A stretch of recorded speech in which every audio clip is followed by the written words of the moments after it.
Bonjour à toutes et à tous, comment allez-vous? On fait une vidéo rapide aujourd'hui pour parler du prix du Bitcoin 48 heures après notre journée crack du 14 novembre. Alors je ne vais pas vous refaire une analyse détaillée et un topo global parce que il y a déjà eu beaucoup de vidéos faites sur le sujet, notamment publiées hier.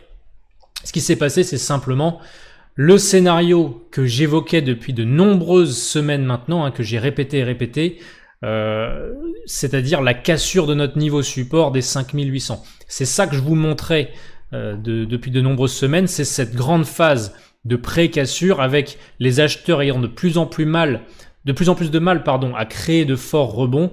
Et donc, ce qui était le plus probable, eh bien, c'était la cassure du niveau. J'en parlais même dans ma dernière vidéo intitulée « Vendre quand tout le monde achète ». Je vous répétais là aussi que le scénario clairement à privilégier, c'était le scénario vendeur parce qu'on est toujours dans une tendance baissière.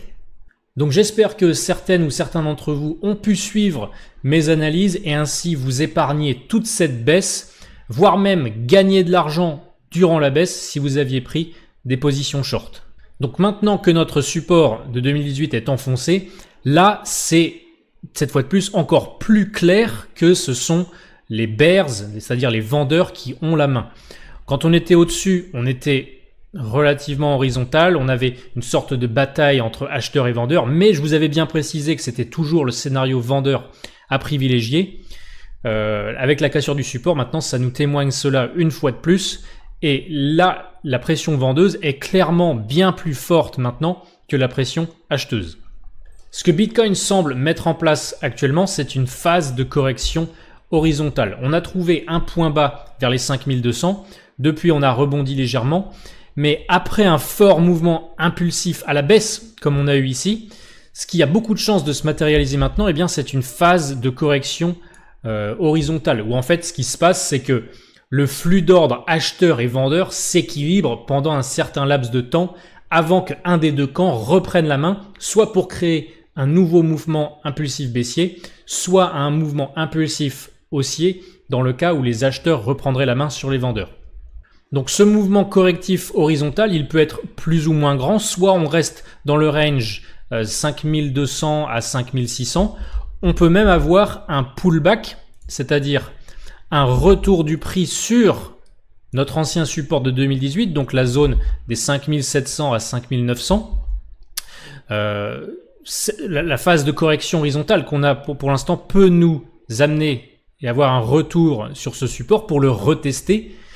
Là, les vendeurs, s'ils veulent garder la main, devront créer une nouvelle phase de baisse et en fait devront rejeter la tentative des acheteurs sur ce niveau afin de relancer une baisse. Car si les acheteurs arrivent à nous faire repasser au-dessus de ce support de manière claire, ça voudra dire que la force vendeuse n'a pas été assez forte pour nous emmener bien loin, que les acheteurs reprennent rapidement la main et en créant ainsi un faux breakout, une fausse cassure, c'est-à-dire que le Bitcoin est allé chercher des points bas, mais les acheteurs nous font repasser au-dessus du support et viseront ensuite la prochaine résistance des 6800. Ça, c'est seulement si les acheteurs arrivent à créer un faux breakout qui tient la route, un faux breakout solide. Le scénario le plus probable maintenant, comme je vous le disais, c'est une phase de correction horizontale avec peut-être un pullback sur la zone pour le retester. Et ce pullback-là, ce serait une bonne opportunité pour se placer à la baisse, donc prendre une position short avec un stop au-dessus de la zone, au cas où, comme je vous le disais à l'instant, les acheteurs créent un faux breakout et nous fassent repasser au-dessus de la zone. Donc en gros, voilà le scénario que je privilégie, phase de correction horizontale avec peut-être assez de volatilité pour créer un pullback, mais je répète, on est toujours dans une tendance baissière, les vendeurs viennent de nous montrer qu'ils ont plus de force que jamais depuis les derniers mois. Donc après un mouvement correctif tel qu'on pourrait avoir dans les jours à venir, le scénario à privilégier, c'est un autre mouvement impulsif baissier. Alors voyons voir les différents supports sur lesquels il pourrait nous amener.